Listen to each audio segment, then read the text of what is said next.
19-ാം നൂറ്റാണ്ടിൻ്റെ ഉത്തരാർദ്ധത്തിലെ ലണ്ടൻ നഗരം അന്ന് ലോകത്തിലെ തന്നെ ഏറ്റവും തിരക്കേറിയ ആധുനിക നഗരങ്ങളിലൊന്ന്. വ്യാപാരത്തിനും വ്യവസായത്തിനും വിനോദത്തിനുമായി പതിനായിരക്കണക്കിന് പേർ നിത്യേന വന്നു പോകുന്ന മെട്രോപൊളിറ്റൻ സിറ്റി.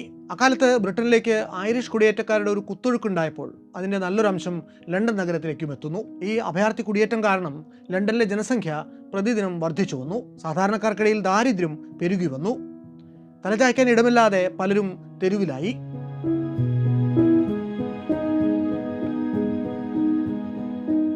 പേരിനു മാത്രം സമ്പാദിച്ചിരുന്ന അക്കൂട്ടർ നഗരത്തിൻ്റെ കിഴക്കേ പ്രാന്തങ്ങളിൽ കൂണുപോലെ മുളച്ചുവന്ന ബഹുനില കെട്ടിടങ്ങളിൽ തിങ്ങി നിറഞ്ഞ് പാർത്തുപോന്നു.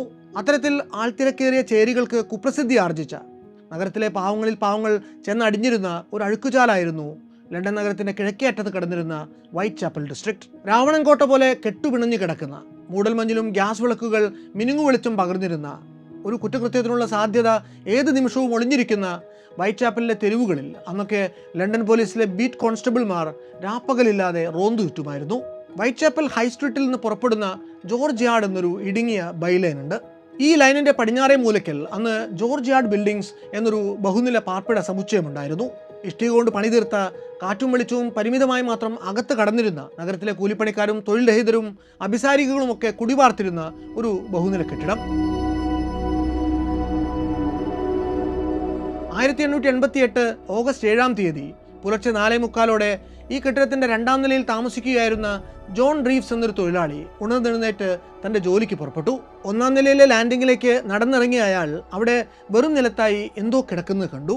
അടുത്ത് ചെന്ന് നോക്കിയ അയാൾ കണ്ടത് ചോരയിൽ കുളിച്ചു കിടക്കുന്ന ഒരു യുവതിയുടെ മൃതദേഹമാണ്.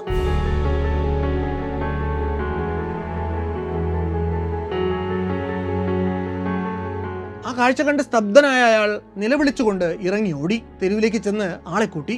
അന്ന് ആ കെട്ടിടത്തിൽ കൊല്ലപ്പെട്ട് കിടന്നിരുന്ന സ്ത്രീയുടെ പേര് മാർത്ത ടാബ്രം എന്നായിരുന്നു. വയസ്സ് 39. 2 കുഞ്ഞുങ്ങളുടെ അമ്മയും വിവാഹമോചിതമായ മാർത്ത ജീവിക്കാൻ വേണ്ടി ലൈംഗിക തൊഴിലിൽ ഏർപ്പെട്ടിരുന്ന ഒരാളായിരുന്നു. പകൽ നേരത്ത് വൈറ്റ് ചാപ്പലിൻ്റെ തെരുവുകളിൽ വീടുകൾ തോറും കയറിയിറങ്ങി കച്ചവടം നടത്തും. രാത്രി നേരങ്ങളിൽ തെരുവിലിറങ്ങി സ്വന്തം ദേഹം വിൽക്കും. അതായിരുന്നു മാർത്തയുടെ പതിവ്. മാർത്തയുടേത് ആ പ്രദേശത്ത് അത്തരത്തിൽ നടന്ന ആദ്യത്തെ കൊലപാതകമായിരുന്നു. പക്ഷെ അത് അവസാനത്തേതായിരുന്നില്ല. തുടർന്ന് അങ്ങോട്ടുള്ള 4 മാസം കൊണ്ട് ആദ്യത്തെ കൊലപാതകം നടന്നതിന് ചുറ്റുവട്ടത്ത് തന്നെയായി ഒന്നിനു പിന്നാലെ ഒന്നായി 5 യുവതികൾ കൂടി കൊല ചെയ്യപ്പെടുന്നു. അവരെല്ലാവരും ലൈംഗിക തൊഴിലാളികൾ തന്നെയായിരുന്നു. കൊല നടത്തിയ രീതിയിൽ, അതിൻ്റെ ഗ്രാഫിക്കായ സ്വഭാവത്തിൽ ഈ കൊലയ്ക്ക് പിന്നിൽ പ്രവർത്തിച്ച അതിക്രൂരനായൊരു സീരിയൽ കില്ലറിൻ്റെ സിഗ്നേച്ചർ ലണ്ടൻ മെട്രോപൊളിറ്റൻ പോലീസിലെ ഡിറ്റക്റ്റീവുകൾക്ക് കാണാൻ സാധിച്ചു. ഈ കൊലകൾക്ക് പിന്നിൽ ആരെന്ന് കണ്ടെത്താനാവാതെ ലണ്ടൻ പോലീസ് ഇരുട്ടിൽ തപ്പുന്നതിനിടയ്ക്ക് വൈറ്റ് ചാപ്പൽ വിജിലൻസ് കമ്മിറ്റിയുടെ ചെയർമാനായ ജോർജ് ലസ്കിൻ്റെ പേർക്ക് ഒരു കത്ത് തപാലിൽ അയച്ചു കിട്ടുന്നു. 1888 ഒക്ടോബർ 15-ാം തീയതിയിലെ പോസ്റ്റൽ സീൽ അടിച്ചിരുന്ന പാർസൽ ലസ്കിന് കിട്ടുന്നത് തൊട്ടടുത്ത ദിവസം പകലാണ്. ആ കത്തയച്ച കവറിൻ്റെ ഉള്ളിൽ ഒരു കിഡ്നിയുടെ പകുതി കൂടി അയച്ചയാൾ അടക്കം ചെയ്തിട്ടുണ്ടായിരുന്നു. ഫ്രം ഹെൽ, നരകത്തിൽ നിന്ന് അയക്കുന്ന കത്ത് എന്ന അവകാശവാദത്തോടെ തുടങ്ങുന്ന ആ എഴുത്തിൻ്റെ സാരാംശം ഇങ്ങനെയാണ്: ഞാനൊരു സ്ത്രീയുടെ കിഡ്നി നിങ്ങൾക്ക് വേണ്ടി അയച്ചു വിടുകയാണ്. ഇതിൻ്റെ മറ്റേ പാതി ഞാൻ പൊരിച്ചു തിന്നു കഴിഞ്ഞു. നല്ല രുചിയായിരുന്നു അതിന്. ഒരല്പം കൂടി കാത്തിരിക്കാമെങ്കിൽ ഈ വൃക്ക അറുത്തെടുക്കാൻ ഞാൻ ഉപയോഗിച്ച കത്തിയും നിങ്ങൾക്ക് ഞാൻ പാഴ്സൽ ചെയ്യാം. അതിനിടയ്ക്ക് കഴിയുമെങ്കിൽ എന്നെ പിടികൂടാൻ നോക്കൂ മിസ്റ്റർ ലസ്ക്.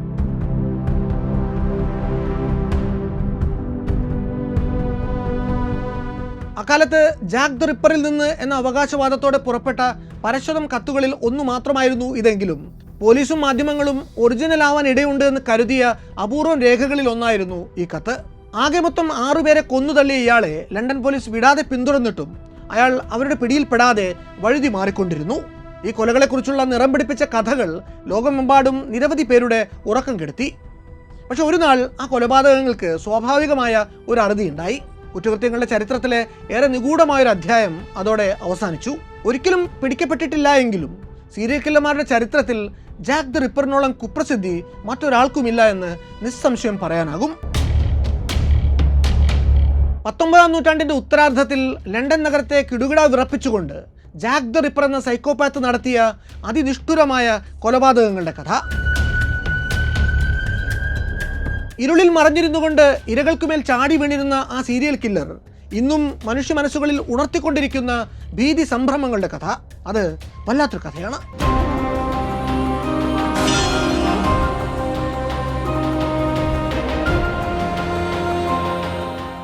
മാർത്ത ടാബ്രം കൊല്ലപ്പെട്ട സംഭവത്തിലേക്ക് ഇനി നമുക്ക് മടങ്ങി വരാം. ജോർജ് യാർഡ് ബിൽഡിംഗ്സിൽ ഇങ്ങനെയൊരു കൊലപാതകം നടന്ന വിവരം പോലീസിലെത്തിയപ്പോൾ സീൻ ഓഫ് ക്രൈമിൽ ആദ്യം എത്തിയത് കോൺസ്റ്റബിൾ തോമസ് ബാരറ്റ് ആയിരുന്നു. പിന്നാലെ വന്ന ഡോക്ടർ തിമോത്തി കിലീൻ വിശദമായ പ്രേത പരിശോധന നടത്തി. കൊല്ലപ്പെട്ട സ്ത്രീക്ക് മാറിടത്തിലും വയറ്റിലുമായി 39 കുത്തുകൾ ഏറ്റിട്ടുണ്ട് എന്ന് ഡോക്ടർ സ്ഥിരീകരിച്ചു. മരണം സംഭവിച്ചിട്ട് ചുരുങ്ങിയത് 3 മണിക്കൂറെങ്കിലും പിന്നിട്ടിട്ടുണ്ട് എന്നും ഡോക്ടർ ഉറപ്പിച്ചു. അതായത് കൊല നടന്നിട്ടുള്ളത് രാത്രി ഏകദേശം 2:30 മണിയോടെയാണ്. മറ്റെങ്ങും ചോരപ്പാടുകൾ ഇല്ലാതിരുന്നതുകൊണ്ട് കുത്തേറ്റിട്ടുള്ളത് മൃതദേഹം കടന്നെടുത്ത് വെച്ച് തന്നെ ആയിരിക്കണമെന്നും അദ്ദേഹം പറഞ്ഞു. പക്ഷേ അതിശയകരമെന്ന് പറയട്ടെ, ഇങ്ങനൊരു കൊലപാതകം ആ കെട്ടിടത്തിൽ വെച്ച് നടന്നിട്ടും അതിലെ താമസക്കാർ ഒരാൾ പോലും ഒരു നിലവിളി ശബ്ദം പോലും കേട്ടിട്ടില്ല. ഈ സ്ത്രീ അന്നേ ദിവസം വരെയും താമസിച്ചിരുന്നത് കൊല നടന്ന കെട്ടിടത്തിൽ നിന്ന് വെറും 270 മീറ്റർ മാത്രം അകലെ കിടക്കുന്ന 19 ജോർജ് സ്ട്രീറ്റിലെ ഒരു ലോഡ്ജിലാണ്. അവരൊരു അഭിസാരികയായിരുന്നു. മാർത്തയും സ്നേഹിത മേരിയാൻ കൊണലിയും ഈ കൊല നടക്കുന്നതിൻ്റെ തലേ ദിവസം 2 പട്ടാളക്കാർക്കൊപ്പം മദ്യപിച്ചിരുന്നു. ഏതാണ്ട് പാതിരിയോടടുത്ത് അതിലൊരാൾക്കൊപ്പം മേരി അടുത്തുള്ള ആളൊഴിഞ്ഞൊരു തെരുവിലേക്ക് നടന്നുപോയി. ഇതിൽ 2ാമത്തെ പട്ടാളക്കാരൻ്റെ ഒപ്പം മാർത്ത ജോർജ് യാർഡ് ബിൽഡിങ്ങിന് നേർക്കും നടന്നു ചെന്നു. അപ്പോഴാണ് മേരി മാർത്തയെ അവസാനമായിട്ട് ജീവനോടെ കണ്ടത്. ഏതാണ്ട് 2 മണിയോടെ കോൺസ്റ്റബിൾ തോമസ് ബാരറ്റ് തെരുവിലൂടെ നടക്കുകയായിരുന്ന ഒരു പട്ടാളക്കാരനെ തടഞ്ഞു നിർത്തി സംസാരിച്ചിരുന്നു. ഒരു സ്ത്രീയോടൊപ്പം പോയ തൻ്റെ സ്നേഹിതനെ കാത്തു നിൽക്കുകയാണ് താൻ എന്നാണ് അപ്പോൾ അയാൾ തോമസിനോട് പറഞ്ഞത്.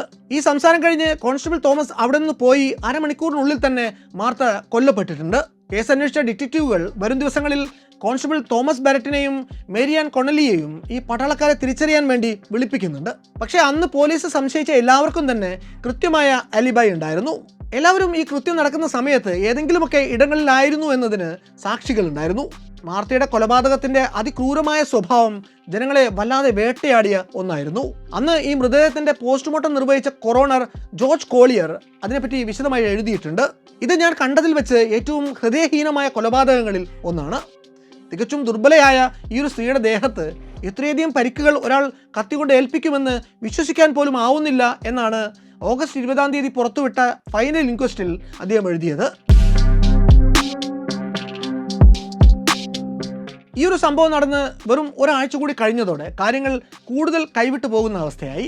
ഓഗസ്റ്റ് 31-ാം തീയതി രാവിലെ 3:30 ഫോസ്റ്റർ സ്ട്രീറ്റിലെ തൻ്റെ വീട്ടിൽ നിന്ന് റോബർട്ട് പോൾ എന്നൊരു യുവാവ് തൻ്റെ പതിവ് ജോലിക്ക് വേണ്ടി പുറത്തേക്ക് ഇറങ്ങുന്നു.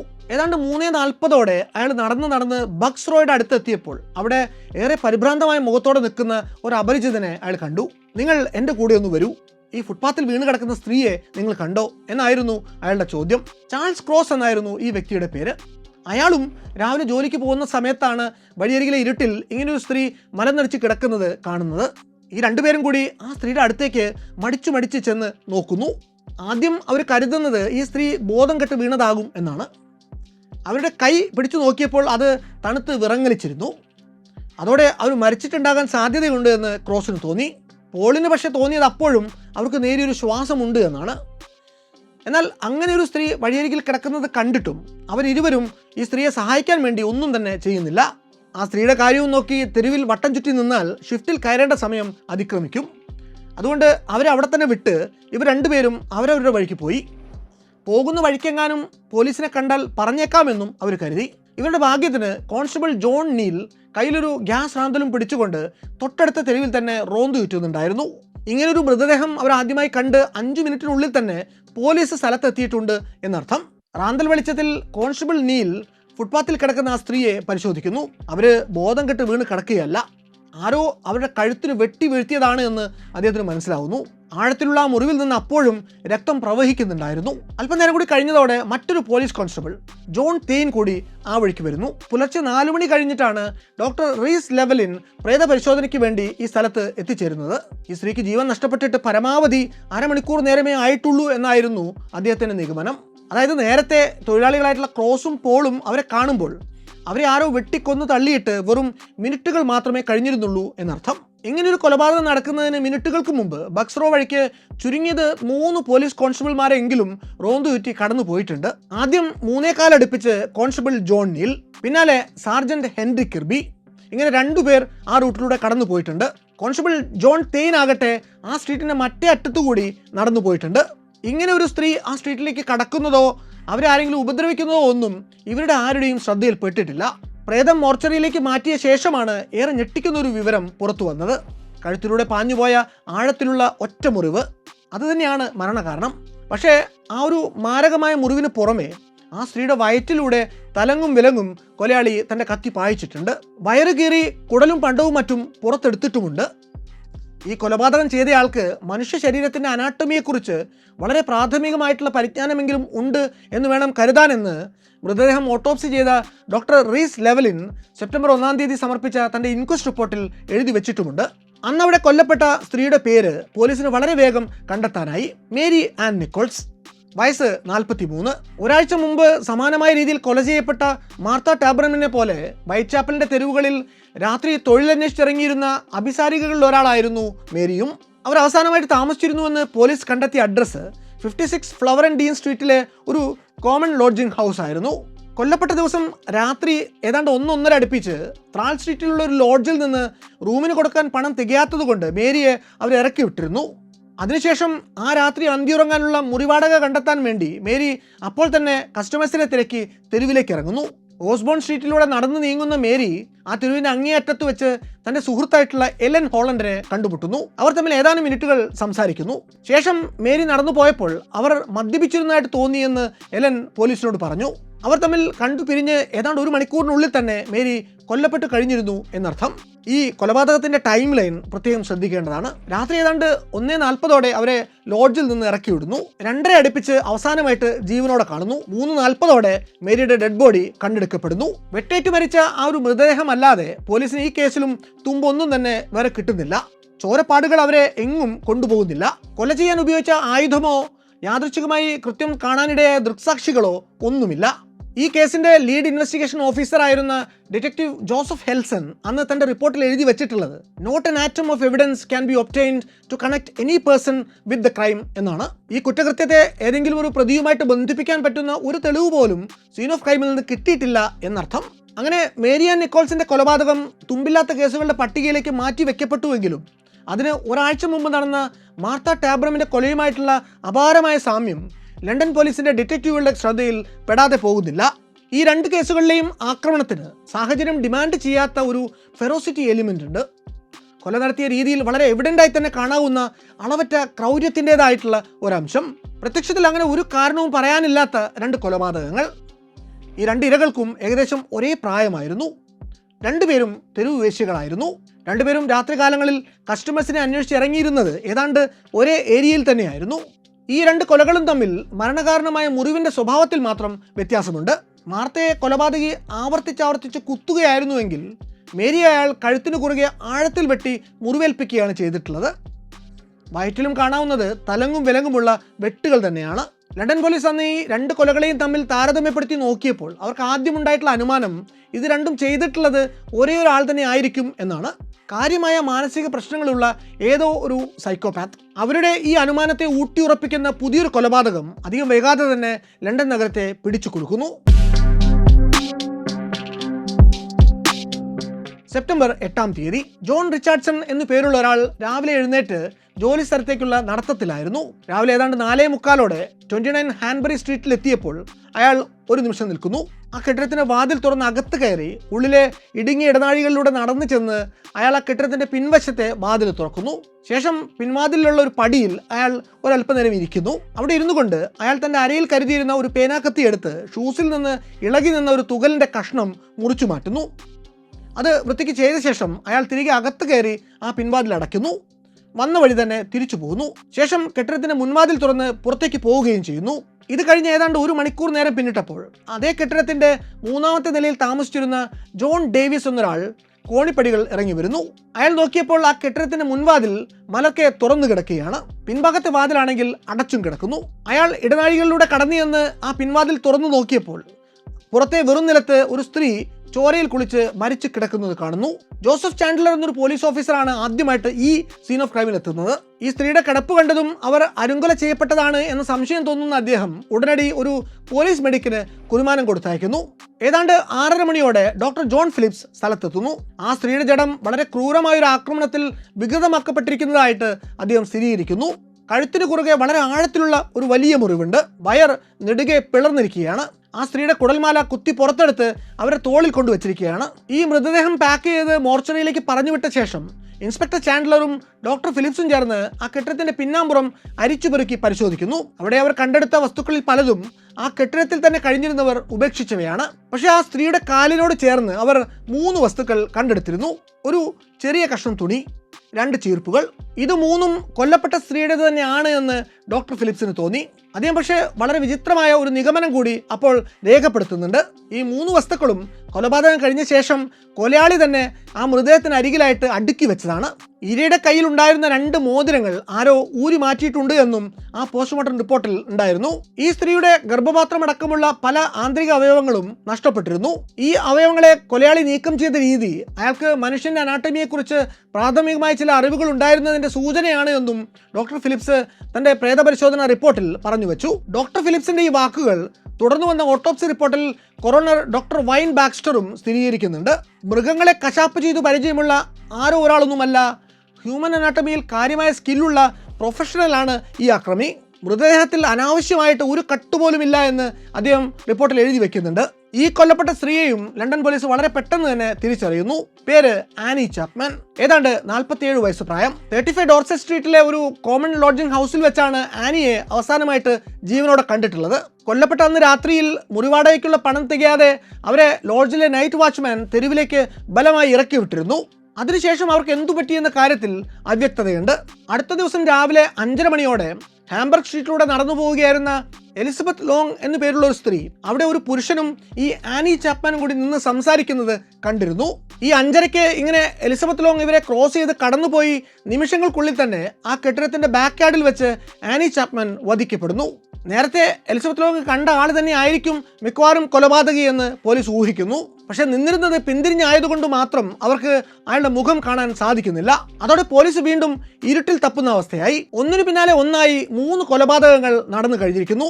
അതിനു മുമ്പ് ഒരുപക്ഷെ ഇത് 3ഉമായിട്ട് ബന്ധമില്ല എന്ന് പോലീസ് കരുതുന്ന മറ്റൊരു കൊലപാതകം കൂടി വൈറ്റ്ചാപ്പൽ ഏരിയയിൽ നടന്നിട്ടുണ്ട്. അങ്ങനെ ആകെ 4 അരുംകൊലകളാണ് ചുരുങ്ങിയ കാലത്തിനുള്ളിൽ നടന്നിട്ടുള്ളത് എന്ന് പോലീസ് പറഞ്ഞു. ഇങ്ങനെ തുടർച്ചയായി കൊലകൾ നടക്കുന്നത് ജനങ്ങളെ ഭയപ്പെടുത്തുന്നു. പോലീസിന്റെ നിഷ്ക്രിയത്വവും കെടുകാര്യസ്ഥതയും അവരെ അസ്വസ്ഥരാക്കുന്നു. ലോകത്തിലെ ഏറ്റവും വലിയ വിഡ്ഢികളെന്ന് അന്ന് ന്യൂയോർക്ക് ടൈംസ് പത്രം ലണ്ടൻ പോലീസിനെ ഇകഴ്ത്തുന്നു പോലുമുണ്ട്. പോലീസിനെ കളിയാക്കിക്കൊണ്ട് അന്ന് കാർട്ടൂണുകൾ വരെ ഇറങ്ങുന്നുണ്ട്. ഒരു കാരണവും കൂടാതെ സ്ത്രീകളെ, വിശേഷിച്ച് ലൈംഗിക തൊഴിലിൽ ഏർപ്പെടുന്ന സ്ത്രീകളെ തിരഞ്ഞുപിടിച്ച് അവരെ അതിക്രൂരമായി വധിച്ചുകൊണ്ടിരിക്കുന്ന ഒരു സീരിയൽ കില്ലർ. സെപ്റ്റംബർ 29 ബർണർ സ്ട്രീറ്റിലെ സോഷ്യലിസ്റ്റ് ക്ലബ്ബിൽ ഒരു പതിവ് പ്രതിവാര മീറ്റിംഗ് നടക്കുകയാണ്. അർദ്ധരാത്രി വരെ നീണ്ട ആ മീറ്റിംഗ് അവസാനിച്ചപ്പോൾ മിക്കവാറും പേർ അവരവരുടെ വീടുകളിലേക്ക് മടങ്ങിപ്പോയി. ചിലർ മാത്രം ആ ക്ലബ്ബിൽ തന്നെ പിന്നെയും തുടർന്നു. പുലരുവോളം പിന്നെ അവിടെ കുടിയും മേളവും പതിവാണ്. രാത്രി 12:30 മണിയോടെ ജോസഫ് ലൈവ് എന്നൊരു ക്ലബ് മെമ്പർ ഒരൽപ്പം കാറ്റും വെളിച്ചവും കിട്ടാൻ വേണ്ടി മീറ്റിംഗ് നടക്കുന്ന മുറിക്ക് പുറത്തേക്ക് ഇറങ്ങുന്നു. ആ മുറിയുടെ ഡെഡ്ഫെൽസ് യാർഡിലേക്ക് തുറക്കുന്ന ഒരു സൈഡ് എക്സിറ്റ് വഴി പുറത്തിറങ്ങുന്ന അയാൾ ആ ഇടനാഴിയിൽ ഒരല്പനേരം ഉലാത്തി വീണ്ടും അതേ വാതിലൂടെ തിരികെ അകത്തേക്ക് കയറുന്നു. അല്പസമയത്തിനുള്ളിൽ നേരത്തെ ഒരു സ്ത്രീയെ വീട്ടിൽ കൊണ്ടുവിടാൻ വേണ്ടി പോയിരുന്ന മോറിസ് ഈഗിൾ എന്ന മറ്റൊരു ക്ലബ് മെമ്പർ കൂടി അതേ വാതിൽ കൂടി അകത്ത് കയറുന്നുണ്ട്. ഈ സമയത്തൊന്നും അവിടെ അസാധാരണമായ ഒന്നും തന്നെ ഇവർ രണ്ടുപേരുടെയും ശ്രദ്ധയിൽപ്പെടുന്നില്ല.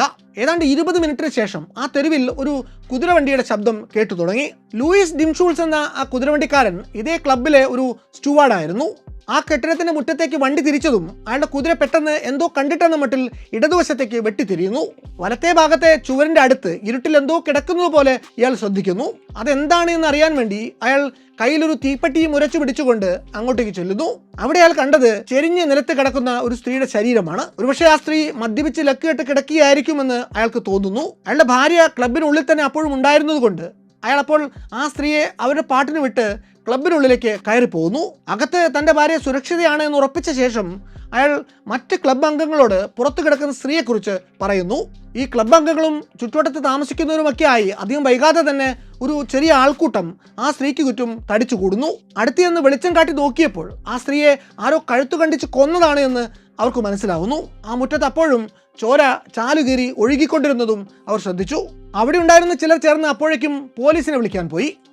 നേരം വെളുത്തു വരുംതോറും ആ തെരുവിലെ ആൾക്കൂട്ടം കനത്തു വന്നതല്ലാതെ കൊന്നതാരാണ് എന്നതിലേക്ക് വിരൽ ചൂണ്ടുന്ന ഒരു തെളിവും ആർക്കും അവിടെ നിന്നെങ്ങും കണ്ടെത്താൻ സാധിച്ചില്ല.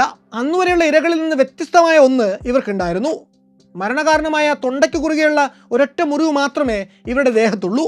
വയറുകീറി പൊളിക്കലോ അല്ലെങ്കിൽ ആന്തരികാവയവം പുറത്തെടുക്കലോ പോലെ മറ്റു കൊലപാതകങ്ങളുടെ മോഡസ് ഓപ്പറാൻഡിയുമായി ബന്ധിപ്പിക്കാവുന്ന സിഗ്നേച്ചറുകളൊന്നും തന്നെ ഇതിലില്ല. എന്നാൽ ഇവിടെ ഇങ്ങനൊരു കൊല നടന്ന് വെറും 1 മണിക്കൂറിൻ്റെ ഗ്യാപ്പിൽ ഈ കൊലപാതകം നടന്നിടത്ത് നിന്ന് വെറും 1 കിലോമീറ്റർ മാത്രം പടിഞ്ഞാറോട്ട് മാറി ആ നഗരത്തിന്റെ മറ്റൊരു ഭാഗത്ത് പൈശാചികമായ മറ്റൊരു കൊലപാതകം കൂടി അരങ്ങേറുന്നു. രാവിലെ ഏതാണ്ട് 1:30 മണിയോടെ പോലീസ് കോൺസ്റ്റബിൾ എഡ്വേർഡ് വാട്കിൻസ് നഗരത്തിലെ മൈത്രേ സ്ക്വയറിലൂടെ റോന്തു ചുറ്റി കടന്നുപോയി. ഈ സമയത്ത് ആ പ്രദേശം വിജനമായിരുന്നു. തൻ്റെ പതിവ് റൂട്ടിലൂടെ ഒരു റൗണ്ട് റോന്തു ചുറ്റി ഏതാണ്ട് 1:45 മണിയോടെ ഈ പോലീസ് കോൺസ്റ്റബിൾ തിരികെ മൈത്രേ സ്ക്വയറിൽ മടങ്ങിയെത്തിയപ്പോഴേക്കും അവിടം ഒരു കൊലക്കളമായിട്ട് മാറിക്കഴിഞ്ഞിരുന്നു. അവിടുത്തെ ഫുട്പാത്തിൽ ഒരു സ്ത്രീയുടെ ശരീരം മലനടിച്ച് കിടക്കുന്നത് ഇയാൾ കാണുന്നു. അടുത്ത് ചെന്ന് റാന്തൽ കാണിച്ച് നോക്കിയപ്പോൾ അവരുടെ കഴുത്തിൽ ആരോ വെട്ടിയിട്ടുണ്ട് എന്ന് അയാൾക്ക് ബോധ്യപ്പെട്ടു. വയറ്റിൽ നിന്ന് കുടൽമാല പുറത്തേക്ക് തള്ളി നിൽക്കുന്നു. വയർ കീറി പൊളിച്ച നിലയിലാണ്. അവർ കിടക്കുന്നതിന് ചുറ്റും ചോര തളം കെട്ടിക്കിടക്കുന്നു. ഡോക്ടർ ജോൺ സെക്യൂരയും ഡോക്ടർ ഫെഡറിക് ബ്രൗണും ചേർന്നാണ് പ്രേത പരിശോധന പൂർത്തിയാക്കുന്നത്. മുഖത്ത് നിരവധി മുറിവുകളുണ്ട്. വലത്തെ ചെവി അടുത്തടുത്ത് കൊണ്ടുപോകാൻ ഒരു ശ്രമം നടത്തിയിട്ടുണ്ട്. ഈ പോലീസ് കോൺസ്റ്റബിൾ ഇവരിങ്ങനെ കിടക്കുന്നത് കണ്ട് മിനിറ്റുകൾക്കുള്ളിലായിരുന്നു ഇവരുടെ മരണമെന്നും ഡോക്ടർമാർ സ്ഥിരീകരിച്ചു. എന്നാൽ അതേസമയം ഏതാണ്ട് 3/4 മണിക്കൂറിന്റെ ടൈം ഗ്യാപ്പിൽ ഈ കൊലകൾ നടന്നിട്ടുള്ള മൈത്രേ സ്ക്വയറും ഡട്ട്ഫീൽഡ് യാർഡും തമ്മിൽ കഷ്ടിച്ച് 1 കിലോമീറ്ററിന് ദൂരമേ ഉള്ളൂ. പോലീസ് ഓഫീസർമാർ ഇതിനെ കണ്ടത് ഭയപ്പെടുത്തുന്ന ഒരു സാധ്യത എന്ന മട്ടിലാണ്. ഡട്ട്ഫീൽഡ് യാർഡിന്റെ ഗേറ്റിലൂടെ ഡിംഷുൾസ് എന്ന സ്റ്റീവാർഡ് കുതിരവണ്ടി പായിച്ചുകൊണ്ട് പാഞ്ഞു കയറി വന്നപ്പോൾ കൊലയാളി അവിടുത്തെ മുറ്റത്ത് ആ ഹതഭാഗ്യയായിട്ടുള്ള സ്ത്രീയെ കൊല്ലുന്ന തിരക്കിലായിരുന്നിരിക്കും. ഡിംഷുൾസ് ഇങ്ങനെ പാഞ്ഞു വന്ന് കയറിയപ്പോൾ അയാൾ കുറച്ചു നേരത്തേക്ക് ആ മുറ്റത്ത് പെട്ടുപോയിട്ടുണ്ട്. ഡിംഷുൾസ് പിന്നീട് അകത്തേക്ക് പോയപ്പോൾ കിട്ടിയ താപ്പിനായിരിക്കും അയാൾ അവിടെ നിന്ന് പുറത്തേക്ക് ഇറങ്ങിയിട്ടുണ്ടാവുക. അവിടെ നിന്ന് കഷ്ടിച്ച് 15 മിനിറ്റ് നടന്നാൽ മൈത്രേ സ്ക്വയറിലെത്താം. അവിടെ ചെന്ന് രണ്ടാമത്തെ ഏരിയയെ തപ്പിപ്പിടിക്കാൻ അയാൾക്ക് പിന്നെയും കിട്ടിയിട്ടുണ്ടാകും ഒരു അരമണിക്കൂർ നേരം. എന്നാൽ ഈ ഒരു ഊഹം അത് വെറും ഒരു ഊഹം മാത്രമാണ്. ഈ 2 കൊലകളും ഒരാൾ തന്നെ ചെയ്തതാണ് എന്ന് സൂചിപ്പിക്കുന്ന ഒരു തുമ്പും പോലീസിന്റെ പക്കലില്ല. ഡട്ട്ഫീൽഡ് യാർഡിൽ വെച്ച് കൊല്ലപ്പെട്ട സ്ത്രീയുടെ പേര് എലിസബത്ത് സ്ട്രൈഡ് എന്നായിരുന്നു. ഒരു സ്വീഡിഷ് ഇമിഗ്രന്റ് ആയിരുന്നു അവർ. ലണ്ടനിൽ 2 പതിറ്റാണ്ടായിട്ട് കഴിയുന്ന ഒരാളാണിവർ. ഭർത്താവിന്റെ മരണശേഷം വേശ്യാവൃത്തിയിലേക്ക് ഇവർ തള്ളിവിടപ്പെട്ടിരുന്നു.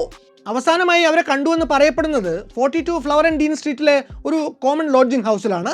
കൊല്ലപ്പെട്ടതിന്റെ തലേന്ന് രാത്രി 11 മണിക്കും 12:30ക്കും ഇടയിൽ 3 പേർ 3 വ്യത്യസ്ത ഇടങ്ങളിൽ എലിസബത്തിനെ അവരുടെ കസ്റ്റമേഴ്സിന്റെ കൂടെ സംസാരിച്ച് നിൽക്കുന്നതായിട്ട് കണ്ടിട്ടുണ്ട്.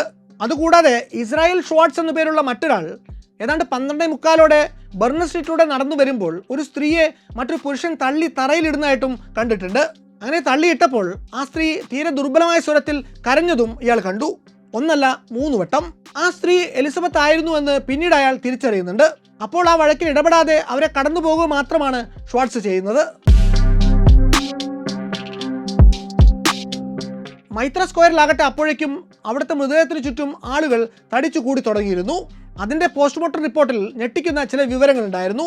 മരിച്ച സ്ത്രീയുടെ വയർ വെട്ടിക്കീറിയ കൊലയാളി അവരുടെ ഗർഭപാത്രവും കിഡ്നിയും അടക്കമുള്ള ആന്തരിക അവയവങ്ങൾ പുറത്തെടുത്തിട്ടുണ്ട്. ഓട്ടോപ്സി നടത്തിയ ഡോക്ടർ ബ്രൗൺ വീണ്ടും ഈ കൊല നടത്തിയ വ്യക്തിക്ക് കാര്യമായിട്ടുള്ള ഹ്യൂമൻ അനാട്ടമി പരിജ്ഞാനം ഉണ്ടായിരുന്നിരിക്കണം എന്നുള്ള നിരീക്ഷണം രേഖപ്പെടുത്തുന്നു. മൈത്ര സ്ക്വയറിൽ കൊല്ലപ്പെട്ട സ്ത്രീയുടെ പേര് കാതറിൻ എഡോസ് എന്നായിരുന്നു. പ്രായം 46 വയസ്സ്, 5 കുട്ടികൾ. ഭർത്താവുമായിട്ട് തെറ്റിപ്പിരിഞ്ഞ ശേഷം കുടുംബത്തോട് കാര്യമായ ബന്ധമൊന്നുമില്ലാതെയാണ് ഇവരുടെ താമസം. അവസാനമായിട്ട് ഇവർ താമസിച്ചിരുന്നതായിട്ട് അറിയാൻ കഴിഞ്ഞത് 55 ഫ്ലവർ ആൻഡ് ഡീൻ സ്ട്രീറ്റിലെ ഒരു ലോഡ്ജിലാണ്. കൊല്ലപ്പെട്ട അന്ന് രാത്രിയിൽ എഡോസ് അമിതമായിട്ട് മദ്യപിച്ച് ബോധം മറിഞ്ഞ് ആൾഗേറ്റ് ഹൈ സ്ട്രീറ്റിലെ ഒരു ഫുട്പാത്തിൽ കിടന്ന അവരെ രാത്രി 8:30 മണിയോടെ ചില പോലീസ് ഓഫീസർമാർ കണ്ടെത്തി അടുത്തുള്ള ബിഷപ്സ് ഗേറ്റ് പോലീസ് സ്റ്റേഷനിൽ എത്തിക്കുന്നു. രാത്രി 1 മണി വരെ അവിടുത്തെ ലോക്കപ്പിനുള്ളിലായിരുന്നു കാതറിൻ. 1 മണിക്ക് ശേഷം സ്റ്റേഷനിൽ നിന്ന് വിട്ടയക്കപ്പെടുന്ന കാതറിനെ പിന്നീട് ഏതാണ്ട് 1:30 കഴിയുന്ന സമയത്ത് മൈത്രേ സ്ക്വയറിനടുത്തുള്ള ഒരു തെരുവിൽ ഏതോ ഒരു അപരിചിതനോടൊപ്പം കണ്ടതായി ചിലർ പോലീസിന് മൊഴി കൊടുത്തിരുന്നു. കാതറിൻ എഡോസിന്റെ മൃതദേഹം രാത്രി 1:45 അടുപ്പിച്ച് മൈത്രേ സ്ക്വയറിൽ നിന്ന് കണ്ടെടുക്കുന്നതിന് വെറും 10 മിനിറ്റ് മുമ്പായിരുന്നു ഈ സംഭവം. ഇത്തവണ പക്ഷേ കൊലയാളി സ്ഥലം വിട്ടത് മുൻ കൊലപാതകങ്ങളെ പോലെ യാതൊരു തെളിവും അവശേഷിപ്പിക്കാതെ ആയിരുന്നില്ല. ഏതാണ്ട് 3 മണിയോടെ അവിടെ നിന്നൊരൽപ്പം മാറിയുള്ള ഒരു കെട്ടിടത്തിന്റെ മുന്നിൽ നിന്ന് ചോരക്കറ പുരണ്ട ഒരു തുണിക്കഷ്ണം പോലീസ് കണ്ടെടുക്കുന്നു. അത് കാതറിൻ എഡോസ് എന്ന സ്ത്രീ കൊല്ലപ്പെടുന്ന സമയത്ത് ധരിച്ചിരുന്ന ഏപ്രിലിൽ നിന്ന് വലിച്ചു കീറിയെടുത്ത ഒന്നാണ് എന്ന് പിന്നീട് പോലീസ് സ്ഥിരീകരിക്കുന്നു. കൊല കഴിഞ്ഞ് പോകുന്ന വഴിക്ക് കൊലയാളി അത് ഉപേക്ഷിച്ചിട്ട് പോയതാകാമെന്നും അവർ ഊഹിക്കുന്നു. ഈ ഏപ്രിൽ കഷ്ണം കണ്ടുകിട്ടിയതിന്റെ തൊട്ടടുത്തുള്ള ചുവരിൽ ആരോ ഒരു സന്ദേശം എഴുതി വെച്ചിട്ടുണ്ടായിരുന്നു. The Jews are not meant to be blamed for nothing. ഈ ഒരു ദുരൂഹ സന്ദേശം അവിടെ എഴുതി വെച്ചിട്ട് പോയത് ആരാണെന്നോ എന്താണ് അതിൻ്റെ അർത്ഥമെന്നോ ഉള്ളതിൻ്റെ ദുരൂഹത ഇന്നോളം വെളിപ്പെട്ടിട്ടില്ല. അതൊരുപക്ഷെ തന്നിൽ നിന്ന് ശ്രദ്ധ തിരിക്കാനും പോലീസിനെ വഴിതെറ്റിക്കാനും വേണ്ടി കൊലയാളി തന്നെ എഴുതി വെച്ചതാകാമെന്നാണ് അന്ന് പോലീസ് കരുതിയത്. ഈ സംഭവങ്ങൾക്കൊക്കെ പിന്നാലെ പോലീസിലേക്ക് കൊലയാളിയുടെ കൈപ്പടയിൽ നിന്ന് സംശയിക്കാവുന്ന കഴിഞ്ഞ കൊലപാതകങ്ങളുടെ വിശദാംശങ്ങൾ പരാമർശിച്ചുകൊണ്ടുള്ള പോസ്റ്റ് കാർഡുകൾ അയച്ചു കിട്ടാൻ തുടങ്ങി. ആരെങ്കിലുമൊക്കെ കൈയക്ഷരം തിരിച്ചറിഞ്ഞാലോ കൂടുതൽ വിവരങ്ങൾ കിട്ടിയാലോ എന്നൊക്കെ കരുതി ഈ കത്തുകളെന്ന് പോലീസ് പരസ്യപ്പെടുത്തിയതോടെയാണ് പൊതുജന മധ്യത്തിലേക്ക് ഇവ എത്തിച്ചേരുന്നത്. എന്നാൽ നിർഭാഗ്യകരം എന്ന് തന്നെ പറയാം, ആരും തന്നെ ഈ എഴുത്തുകളുടെ കൈയക്ഷരം തിരിച്ചറിഞ്ഞ് മുന്നോട്ട് വന്നതേയില്ല. ഇങ്ങനെ ഈ കത്തുകൾ പരസ്യപ്പെടുത്തിയത് കൊണ്ട് ആകെ ഉണ്ടായിട്ടുള്ള ഉപകാരം ഇത്ര മാത്രമായിരുന്നു. കൊലയാളിക്ക് ഒരു പേര് ചാർത്തി കിട്ടി. ഈ കത്തുകളിൽ ചിലത് കൗണ്ടർ സൈൻ ചെയ്തിരുന്ന പേര് പിന്നീട് അങ്ങോട്ട് കുറ്റകൃത്യങ്ങളുടെ ചരിത്രത്തിൽ എന്നേക്കുമായി രേഖപ്പെടുത്തപ്പെട്ടു. Yours truly Jack the Ripper. ഈ കത്തുകൾ കൊലയാളി തന്നെ എഴുതിയതാണോ എന്ന കാര്യത്തിൽ അന്നുണ്ടായിരുന്ന അവ്യക്തത ഇന്നും തുടരുകയാണ്. ആ കൂട്ടത്തിലെ ഏറ്റവും പ്രസിദ്ധമായൊരു കത്ത് ഡിയർ ബോസ് എന്ന് തുടങ്ങുന്ന ഒരു എഴുത്താണ്. അതിൽ പോലീസിന് ഇനി കൊല്ലാൻ പോകുന്ന സ്ത്രീയുടെ ചെവി അറുത്ത് കൊടുത്തയക്കാമെന്ന് ഒരു വാഗ്ദാനം ചെയ്തിരുന്നു. പക്ഷെ അങ്ങനെ ഒരു ചെവി ഒരിക്കലും പോലീസിന് പാഴ്സലായിട്ട് കിട്ടിയിട്ടില്ല. കാതറിൻ എഡോസിന്റെ ചെവിക്ക് കുറുകെ ഒരു ഷാർപ്പ് കട്ടുണ്ടായിരുന്നു എന്ന് ഓട്ടോപ്സി റിപ്പോർട്ടിൽ നമ്മൾ കണ്ടിരുന്നു. അതൊരു പക്ഷേ ഇങ്ങനൊരു വാഗ്ദാനം നിറവേറ്റാൻ വേണ്ടി കൊലയാളി നടത്തിയ പാഴ്ശ്രമമായിരിക്കാം എന്ന തരത്തിലുള്ള വ്യാഖ്യാനങ്ങൾ അന്നുണ്ടാവുന്നു. പിന്നീട് മോഡേൺ ലിംഗ്വിസ്റ്റിക് ടെക്നിക്കുകളുടെ സഹായത്തോടെ നടത്തിയ പഠനങ്ങളിൽ ഒരു കാര്യം തെളിഞ്ഞത് ഈ കത്തുകളൊക്കെയും ഒരാൾ എഴുതിയതാണ് എന്നായിരുന്നു. പക്ഷെ അത് ഈ കൊലയാളി തന്നെ ആയിരുന്നോ അല്ലയോ എന്ന കാര്യത്തിൽ വ്യക്തത വരുത്താൻ പോലീസിന് അന്നും ഇന്നും സാധിച്ചിട്ടില്ല. എന്നു മാത്രമല്ല, ഈ കത്തുകളിലും വലിച്ചു പറിച്ച ചോരപുരണ്ട ഏപ്രൺ കിട്ടിയ സ്ഥലത്തെ ചുവരിലെ എഴുത്തിലും ഉണ്ടായിരുന്നത് 2 കൈയക്ഷരങ്ങളായിരുന്നു എന്നതും പോലീസിനെ കുഴക്കി. ഈ കത്തുകൾ പൊതുജന മധ്യത്തിൽ വന്നതിന് പിന്നാലെ പോലീസ് ഏജൻസികളിലേക്കും പത്ര ഓഫീസുകളിലേക്കും ഇതിന് സമാനമായിട്ടുള്ള കോപ്പി കാറ്റ് കത്തുകളുടെ ഒരു കുത്തൊഴുക്ക് തന്നെ ഉണ്ടാവുന്നു. അക്കൂട്ടത്തിൽ ഒന്നാണ് ഒരുപക്ഷെ ഒറിജിനൽ കില്ലറുടെ തന്നെ ആകാമെന്ന് പോലീസ് പിന്നീട് വിലയിരുത്തിയ ഫ്രം ദ ഹെൽ ലെറ്റർ.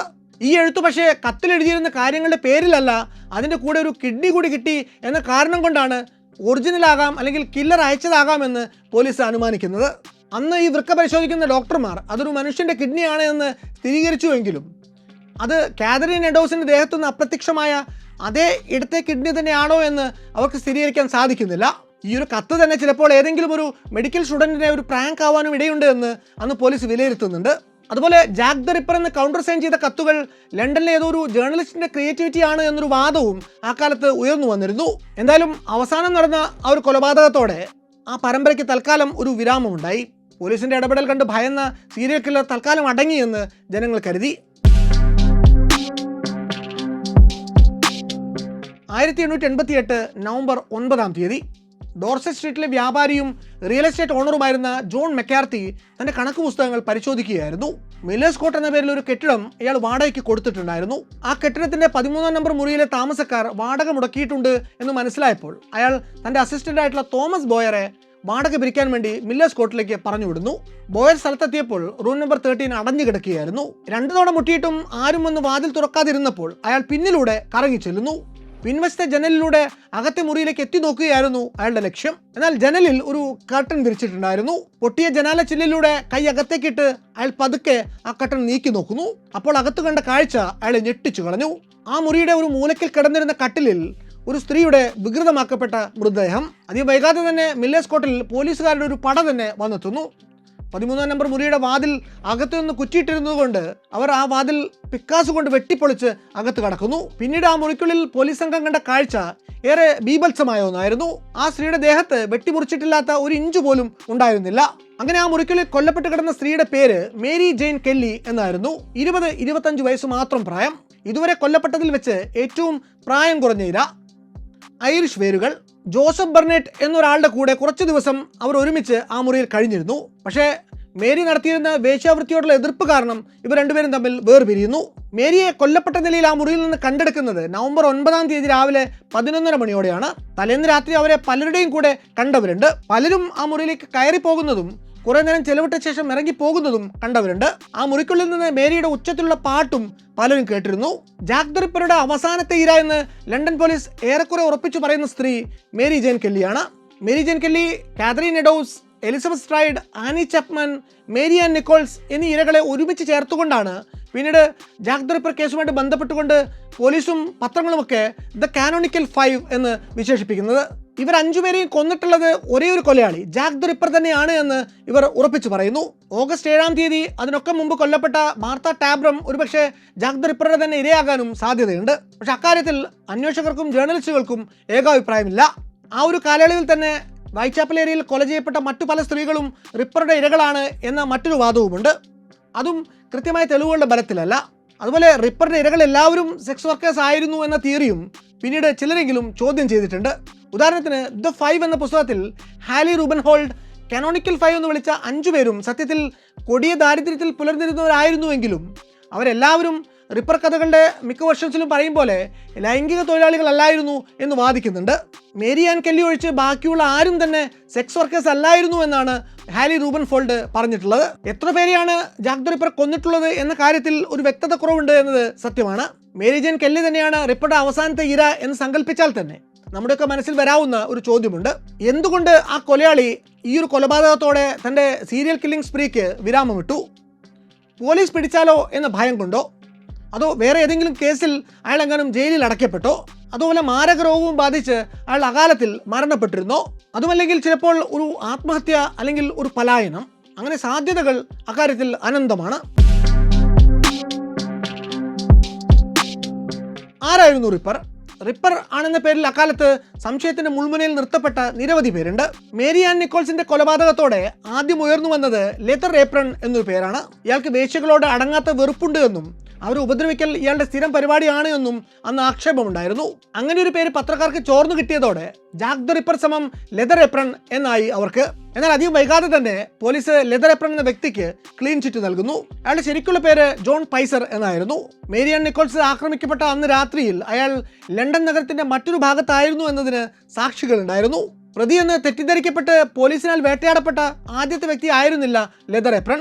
ഇങ്ങനെ തുടർച്ചയായി നടന്ന കൊലപാതകങ്ങൾ ലണ്ടൻ പോലീസിനെ സമ്മർദ്ദത്തിലാഴ്ത്തിയപ്പോൾ അവർ മുന്നിൽ വന്ന ഏറ്റവും ചെറിയ തുമ്പിൽ പിടിച്ചും മുന്നോട്ട് നീങ്ങി. ആര് എന്ത് അഭ്യൂഹം പറഞ്ഞാലും അവരതിന് പിന്നാലെ പോയി.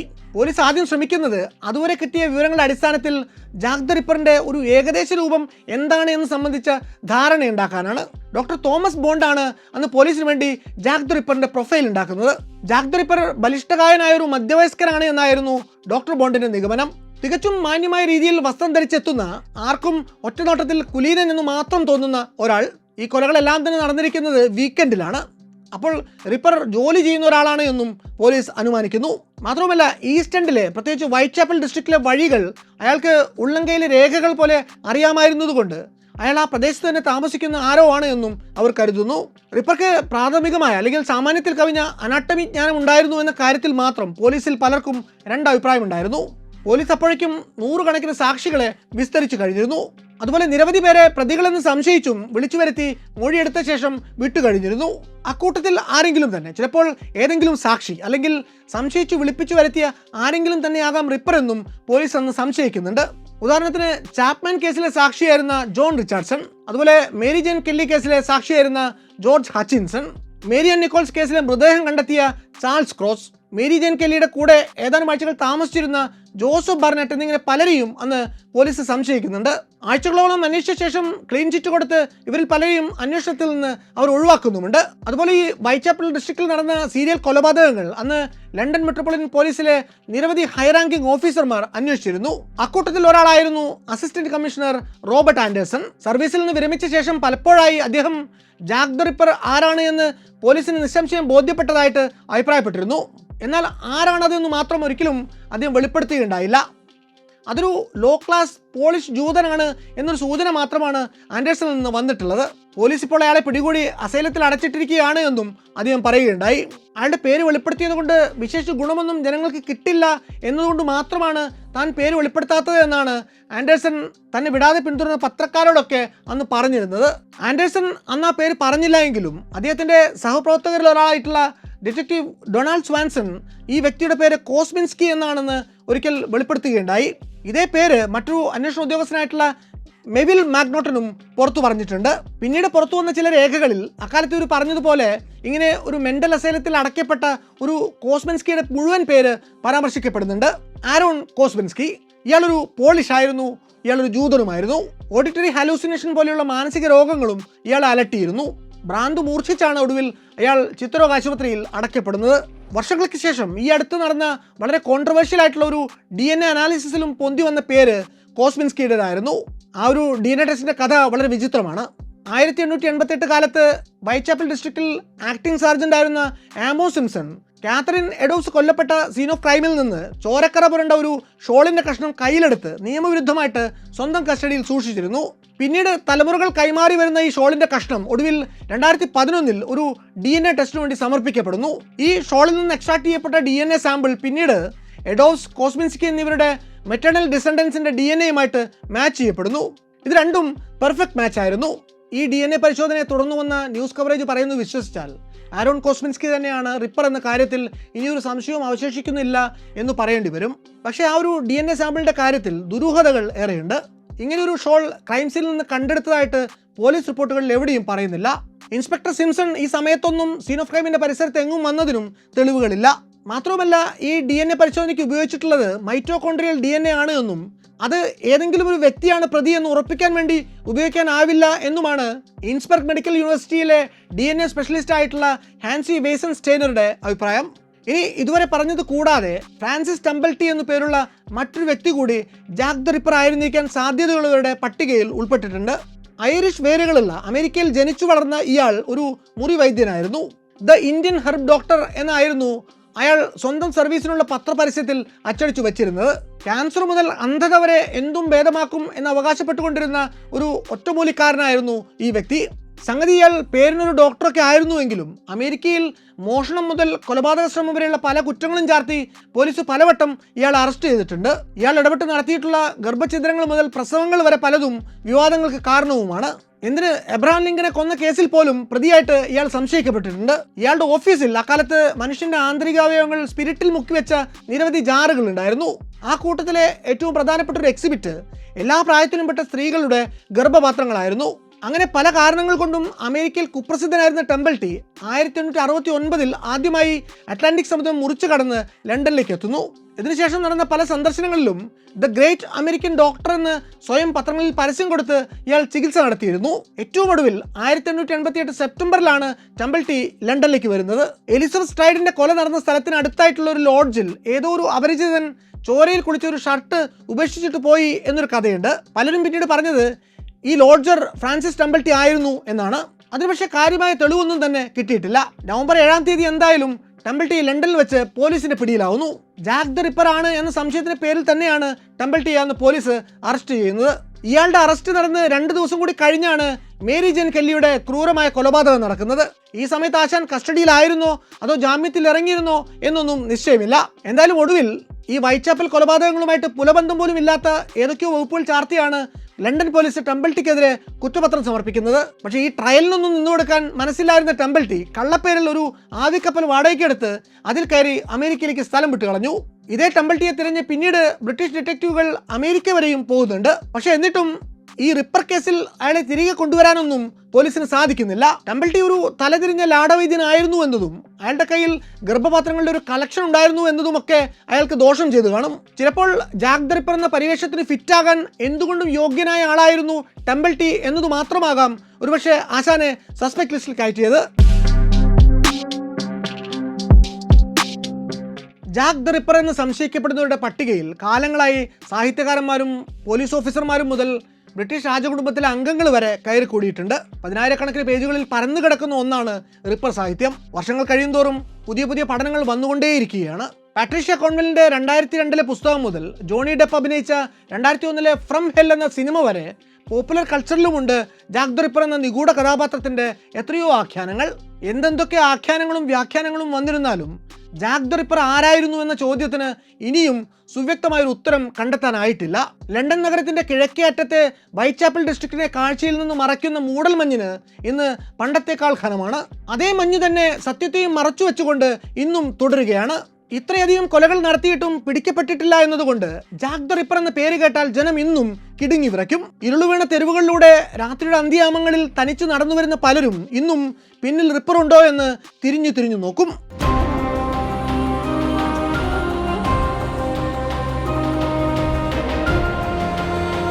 മറ്റു വല്ലാത്ത കഥയുമായി ഇനി വരാം.